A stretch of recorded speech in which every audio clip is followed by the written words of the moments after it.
Daf Yomi, Tractate Zevachim, page 45, and starting on the bottom of 44b, with the words Amar Rav Nachman, Amar Rabba Bar Avu.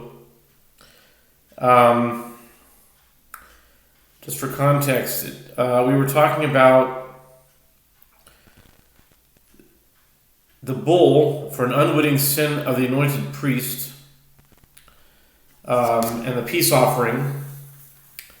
And just as the bull of the peace offering is not rendered pigul unless the priest's actions and intentions relate to the service performed on the external altar, as that is where it is offered, so to the bull for an unwitting sin of the anointed priest is not rendered pigul unless the priest's intentions and actions relate to the service performed on the external altar.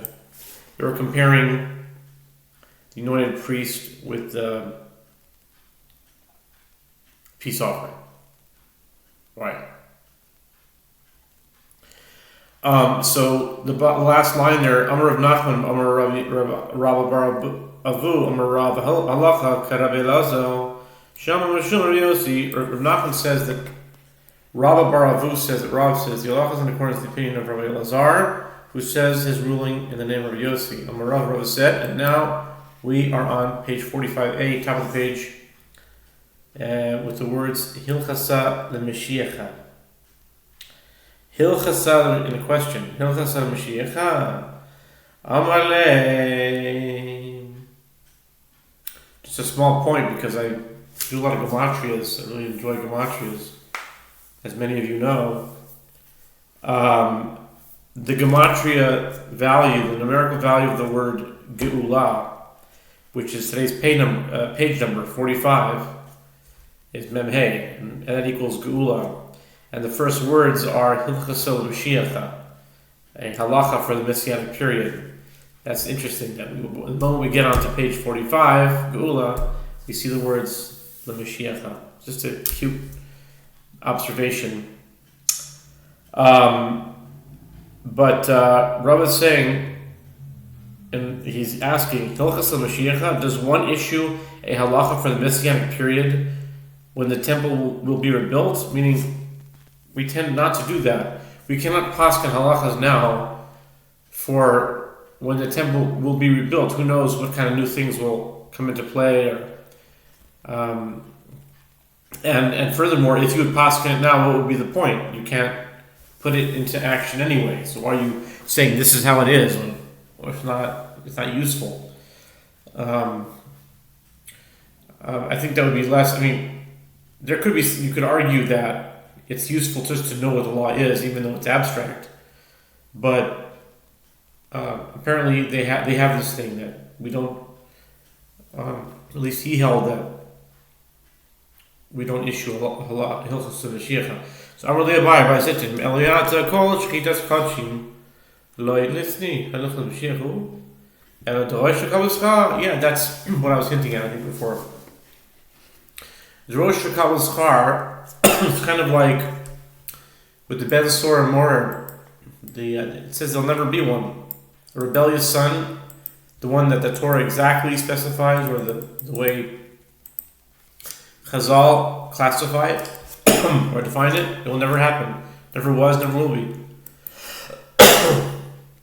So why do you learn it then? There's the concept of Drosh Kabbalah Schar. You learn it because it's just, that's the law, and you get reward for just knowing it. Hachanami Drosh Kabbalah Schar. Hachakamina lach Yachazal Amalim Lishnachin Amalei Alachachimina. Does one issue a halakha for the Messianic period when the temple will be rebuilt? The Bible said to him, if that is so, that such halachot are not taught, let the Tanna not teach all of the halachot of the slaughter of sacrificial animals. We shouldn't learn kachim at all, because it's all abstract. It's not applicable today. Meaning, Tractate Zevachim, as it is entirely a halakha for the Messianic period, rather one studies these halachot due to the principle of study Torah and receive reward. Meaning one is rewarded for the study of Torah regardless of its practical applicability. Here too, study Torah and receive reward. And Rava said to him, this is what I'm saying to you.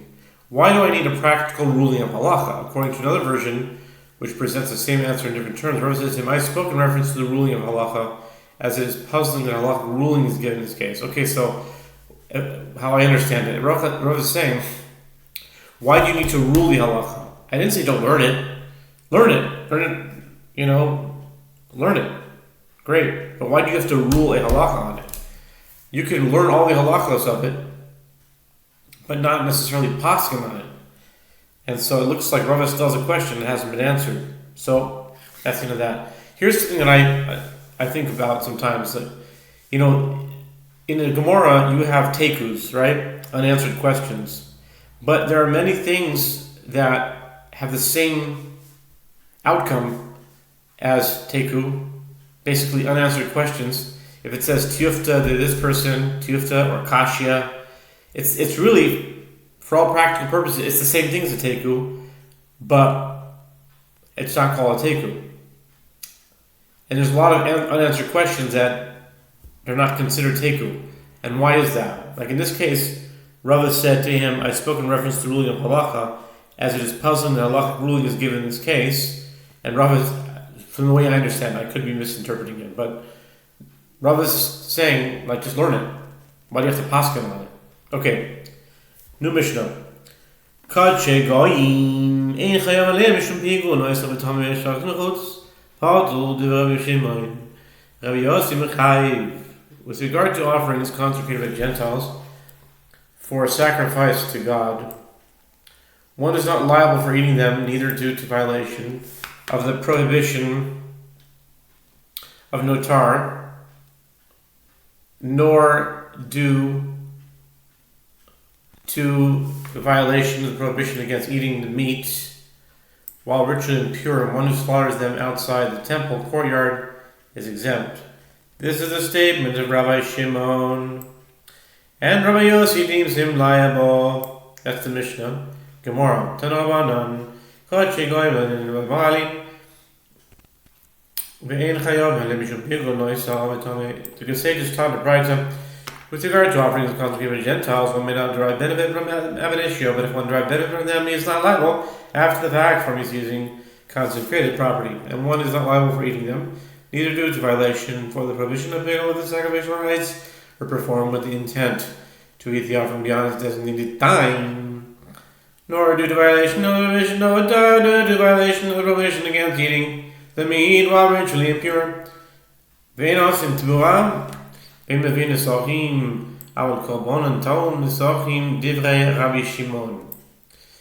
Gentiles cannot render animals a substitute, meaning if a non-Yehudi, that's what I was saying back in over there by, what is it?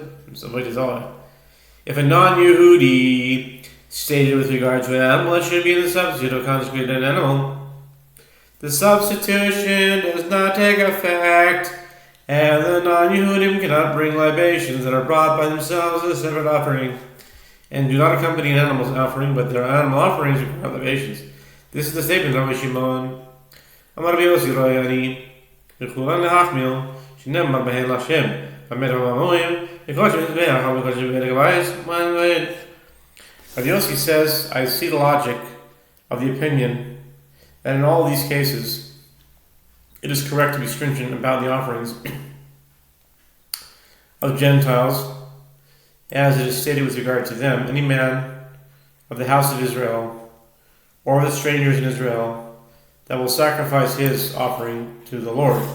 Leviticus 22:18. This indicates that all offerings, even those of Gentiles, are fully consecrated to God.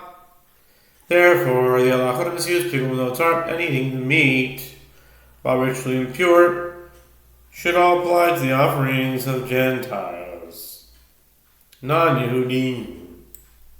In what cases, the statement said, in the case of items consecrated for the altar, but with regard to the items that are consecrated by non-Yehudim for temple maintenance, one in an from them is liable for misusing them. This concludes the write-down. Lo nehanin v'lo ma'alin, lo nehanin min harabanan. The Gemara begins to analyze this Braita in detail. The Braita taught that one may not derive benefit from items consecrated by non-Yehudim ab initio. But if one derived benefit from them, he is not liable after the fact for misusing consecrated property. The Gemara explains, one may not derive benefit from them by rabbinic law. As the sages prohibit deriving benefit from any item that is consecrated to God.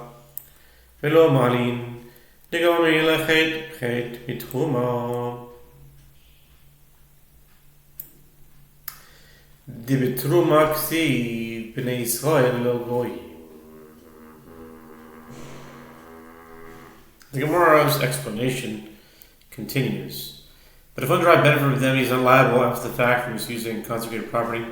As the time of the bride derives the halacha of misuse of consecrated property to a verbal analogy between sin, stated with regard to misuse of consecrated items, the word sin, stated with regard to truma, with regard to misuse of consecrated property, the verse states, if anyone commits a trespass and sins through error in the sacred items of the Lord, Leviticus 5:15.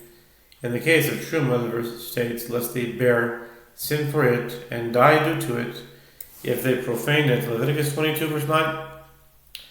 And with regard to truma is written, and they shall not profane the sacred items of the children of Israel, Leviticus 22:15, which indicates, but not the sacred items of non-Yehudim, meaning one is not liable for partaking of the truma of non-Yehudim while he is in the state of ritual impurity.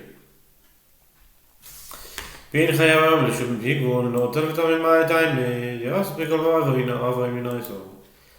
Brighton further taught, and one is not liable for eating the offerings of non-Yehudim due to violation of the prohibition of pigul, or notar, or eating the meat while ritually impure.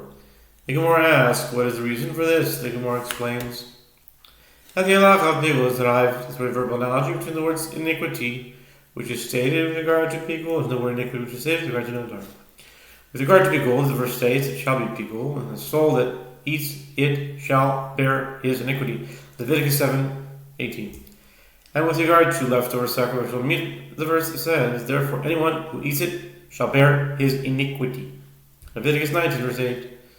V'yasi nosar chilul mituma u'mituma ksi b'nei Yisrael lo goyim. And the halacha of notar itself is derived through a verbal analogy between profanation stated with regard to notar and profanation stated with regard to ritual impurity. With regard to notar, the verse states, because he has profaned the sacred item of the Lord, Leviticus 19:8. And with regard to impurity, the verse states, and they that do not profane my holy name, Leviticus 22 verse 2. And with regard to impurity, it is written in that same verse, they that separate themselves from the sacred items of the children of Israel, which indicates, but not the sacred items of non-Yehudim. Vein osim temura, my time, the istakash temura lemasel behema, u'maasel behema istakash lemasel dogon, u'maasel dogon ksiv b'nei Yisrael velo goyim. The Brighton also teaches, and non-Yehudim cannot render an animal a substitute. The Gemara asks, what is the reason for this? The Gemara explains this because substitution juxtaposes the Torah with the animal tithe. As the verse states, and concerning the tithe of the herd or the flock, the tenth shall be sacred to the Lord. Neither shall he make a substitute for it. Leviticus 27, verse 32 for 33. And animal tithe is juxtaposed with tithe of grains.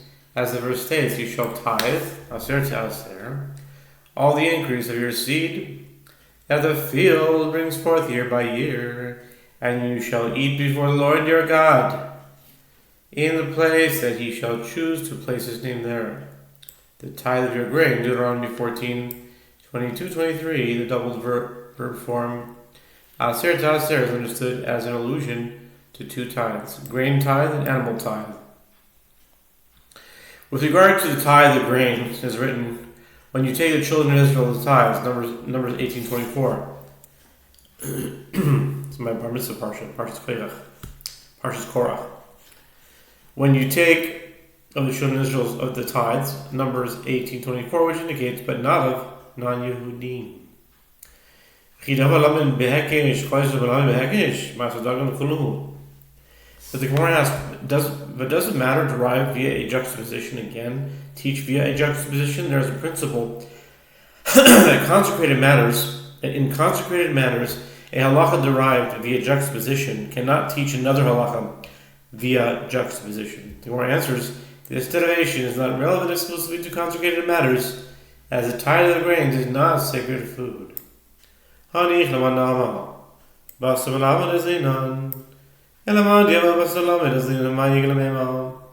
Gemara raises a difficulty.